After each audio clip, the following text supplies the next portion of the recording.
Der er ikke nogen opgave, der er for store, og som sådan heller ikke nogen, der er for små.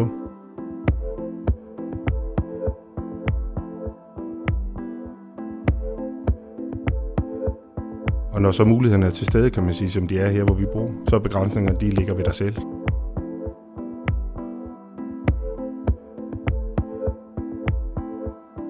Som barn havde jeg en lille vindmølle i baghaven, som lyste lige så fint med et par små dynamoer fra et par cykler, der var sat til.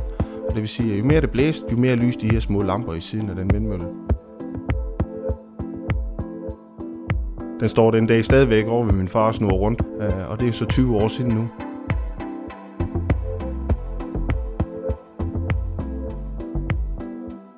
Drømmen omkring at få en vindmølle op at stå, ens egen vindmølle, en man selv har været med til at bygge, og så få det hele stykket sammen og få den op at køre.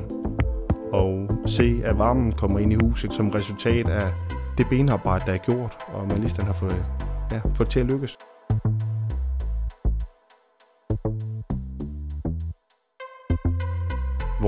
Vores familie har det fremragende med al den plads, der er omkring os.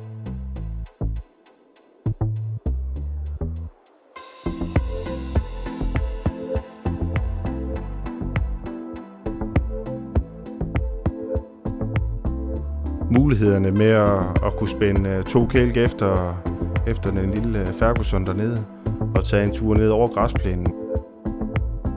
Det er bare fedt.